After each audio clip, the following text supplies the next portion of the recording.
ക്രിസ്മസിന് ഇനിയും ദിവസങ്ങൾ മാത്രമേ ഉള്ളൂ. നിങ്ങൾക്ക് വളരെ എളുപ്പത്തിൽ ചെയ്യാവുന്ന ഒരു തകർപ്പൻ ചിക്കൻ റെസിപ്പിയാണ് ഇന്ന് ഞാൻ ചെയ്ത് കാണിക്കാനായിട്ട് പോകുന്നത്. മല്ലിയും മുളകും ഒക്കെ അരച്ച് വശം കിടണ്ട, വളരെ എളുപ്പത്തിൽ ചെയ്തെടുക്കാം. അപ്പോൾ എൻ്റെ കൂട്ടുകാർക്കെല്ലാം മിസ് ചാൻഡീസ് ഫുഡ് നോട്ട്സിൻ്റെ പുതിയൊരു എപ്പിസോഡിലേക്ക് വളരെ സ്നേഹപൂർവ്വം സ്വാഗതം. ഇനി ഞാൻ നിങ്ങൾക്കായി തയ്യാറാക്കി കാണിക്കുന്നത് ലെമൺ ചിക്കൻ വിത്ത് പൊട്ടാറ്റോസ്. ചാനൽ ആദ്യമായിട്ടാണ് കാണുന്നതെങ്കിൽ സബ്സ്ക്രൈബ് ബട്ടൺ പ്രസ് ചെയ്യാനും അപ്പോൾ വരുന്ന ബെല്ലൈക്കൺ പ്രസ് ചെയ്തതിന് ശേഷം ഓൾ എന്നുള്ള ഓപ്ഷൻ സെലക്ട് ചെയ്താൽ ഞാനിടുന്ന എല്ലാ വീഡിയോസിൻ്റെയും നോട്ടിഫിക്കേഷൻസ് നിങ്ങൾക്ക് കിട്ടും. ഇതിൻ്റെ ഇൻഗ്രീഡിയൻസ് എല്ലാം വീഡിയോയുടെ ഒടുവിലും അതുപോലെ തന്നെ ഡിസ്ക്രിപ്ഷൻ ബോക്സിലും തന്നേക്കാം. അപ്പോൾ നമുക്ക് ഈ ലെമൺ ചിക്കൻ വിത്ത് പൊട്ടാറ്റോസ് എങ്ങനെയാണ് ചെയ്യുന്നതെന്ന് നോക്കാം.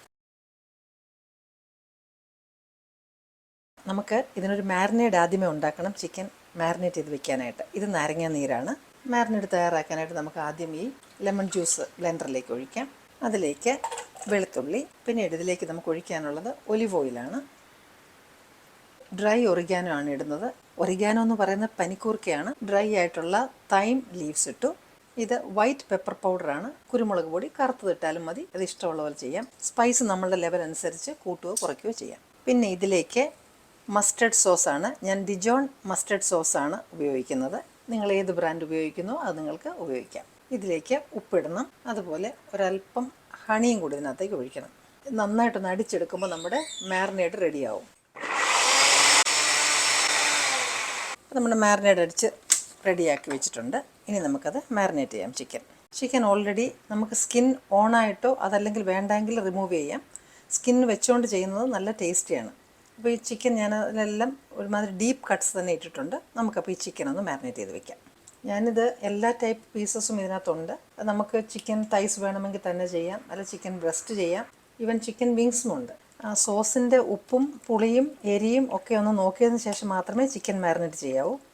ആവശ്യമെങ്കിൽ നമുക്ക് കൂടുതൽ ഉപ്പും അതുപോലെ തന്നെ പെപ്പർ പൗഡർ ഒക്കെ നമുക്ക് ചേർക്കാവുന്നതാണ്.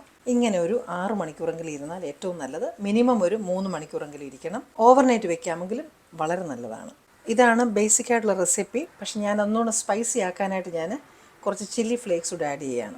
ഇപ്പോൾ നല്ല സ്പൈസി ആവാനായിട്ട് അങ്ങനെ ചെയ്യുന്നു എന്നുള്ളതേ ഉള്ളൂ. അപ്പോൾ ഇനി ഇതും കൂടെ ഒന്ന് മാരിനേറ്റ് ചെയ്ത് വെച്ചിരുന്നാൽ മതി. അങ്ങനെ എന്നിട്ട് നമുക്കിത് അടച്ചൊരു 6 മണിക്കൂർ വെച്ചാൽ മതി. 8 മണിക്കൂർ മാരിനേറ്റ് ചെയ്ത് വെച്ചതാണ്. ഈ ചിക്കൻ്റെ കൂടെ തന്നെ നമുക്ക് പൊട്ടറ്റോയും കൂടെ വേണം. 2 പൊട്ടാറ്റോ ഞാൻ സ്കിന്നൊക്കെ കളഞ്ഞ് റെഡിയാക്കി വെച്ചിട്ടുണ്ട്. ഇത് നമുക്കൊന്ന് പീസാക്കിയിട്ട് നമുക്ക് ആ ചിക്കൻ്റെ കൂടെ തന്നെ അത് ഗ്രില്ല് ചെയ്യുന്ന കൂട്ടത്തിൽ വെക്കാനാണ്. അപ്പോൾ ഒരുപാട് ചെറിയ കഷ്ണങ്ങളാക്കണ്ട.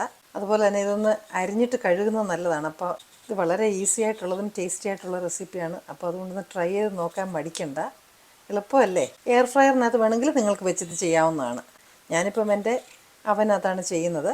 അപ്പോൾ ഇതും റെഡിയാക്കി ഇനി നമുക്കിത് ഗ്രില്ല് ചെയ്യാനായിട്ട് വയ്ക്കാം. അപ്പോൾ നമുക്ക് വയ്ക്കുന്ന ട്രേക്കകത്തോട്ട് ഒലിവ് ഓയിൽ ഒഴിക്കാം. ഒലിവ് ഓയിലിൽ ഈ റെസിപ്പി ചെയ്യുന്നതാണ് നല്ലത്. ആ കഴുകി വെച്ച പൊട്ടാറ്റോസ് അതിനകത്തോട്ട് ഇടാം. അത് ബേസിലായിട്ട് ഇങ്ങനെ അങ്ങ് ചെയ്താൽ മതി. നല്ലതുപോലെ അതിലും കുറച്ച് ഒലിവ് ഓയിലൊക്കെ നല്ലതുപോലെ പെരണ്ടോട്ടെ. ചിക്കൻ ഓരോന്നായി ഇതിന് മുകളിലേക്ക് വയ്ക്കാം. ഈ ചിക്കൻ നമുക്ക് തിരിച്ചിടേണ്ടതാണ്. ഒന്ന് തിരിച്ച് വെക്കണം. അപ്പോൾ ആദ്യം ആ ലോവർ സൈഡ് വെച്ചാൽ മതി. ഇതാണല്ലോ അപ്പർ സൈഡ്. അപ്പോൾ ആദ്യം ഇങ്ങനെ ലോവർ സൈഡ് വയ്ക്കുക. ഇപ്പം നമ്മൾ ആദ്യം ആ ലോവർ സൈഡ് വെച്ചു. ഒരു ഭാഗം ശരിയായി കഴിഞ്ഞാൽ തിരിച്ച് കറക്റ്റായിട്ടുള്ള സൈഡ് മേളിൽ വയ്ക്കുമ്പോൾ നമ്മൾ സെർവ് ചെയ്യുമ്പോൾ അത് ഭംഗിയായിട്ടിരിക്കും. അപ്പോൾ നമുക്ക് ആ മാരിനേഡും കൂടെ ഇതിനകത്തേക്ക് അങ്ങ് ഒഴിക്കാം. അപ്പോൾ ആ പൊട്ടാറ്റോസിലെല്ലാം നല്ലതുപോലെ ആ മാരിനേഡ് ഒന്ന് പുരട്ടി വെച്ചാൽ ഗ്രില്ല് ചെയ്ത് വരുമ്പോഴത്തേനും നല്ല ഫ്ലേവർഫുൾ ആയിക്കോളും. ഇതിലേക്ക് ഒരല്പം ഒറിഗാനോയും കൂടെ ഞാനൊന്ന് സ്പ്രിങ്കിൾ ചെയ്യുകയാണ്. അപ്പോൾ ഞാൻ ഓൾറെഡി അവൻ ഒരു 180 ഡിഗ്രിയിൽ ചൂടാക്കി വെച്ചിരിക്കുകയാണ്. അതിൻ്റെ മിഡിൽ റാക്കിലേക്ക് ഞാനിനി ഇത് വെക്കാൻ പോവാം. അപ്പം ഗ്രില്ലൊക്കെ ഓൺ ആക്കിയിട്ടുണ്ട്. ഇതിനൊരു 50 മിനിറ്റ്സ് എങ്കിലും വേണം. അത് നമ്മുടെ ചിക്കൻ പീസസിൻ്റെ തിക്നെസ് അനുസരിച്ച് കുറച്ച് കൂടിയോ കുറവോ ഒക്കെ ആയിട്ടിരിക്കും. അതിടയ്ക്ക് നമ്മളൊന്ന് തുറന്ന് നോക്കിയാൽ മതി. നമുക്കിതൊന്ന് തുറന്ന് നോക്കാം. ഇപ്പോൾ ഏകദേശം ഒരു 30 മിനിറ്റോളമായി. അപ്പോൾ കണ്ടോ, ഒരു സൈഡ് നന്നായിട്ട് ഗ്രില്ലായിട്ടുണ്ട്. ഇനി നമുക്കൊന്ന് തിരിച്ചിട്ട് കൊടുത്താൽ മതി. അപ്പോൾ നമുക്കിതെല്ലാം ഇങ്ങനെ ഒന്ന് തിരിച്ചിട്ട് കൊടുത്താൽ മതി. ഒരു 30 മിനിറ്റ്സും കൂടെ ഗ്രില്ല് ചെയ്യണം. ഇപ്പം നല്ല പരുവത്തിനായിട്ടുണ്ട്. എനിക്ക് തൊട്ട് നോക്കിയാൽ തന്നെ നല്ല സോഫ്റ്റായിട്ട് നല്ല ഭംഗിയായിട്ട് ഗ്രില്ല് ചെയ്ത് വന്നിട്ടുണ്ട്. അപ്പോൾ ഞാനിതിനെ തീ ഓഫ് ചെയ്യുകയാണ്. നിങ്ങൾക്ക് ഇഷ്ടപ്പെട്ടു എന്ന് വിചാരിക്കുന്നു.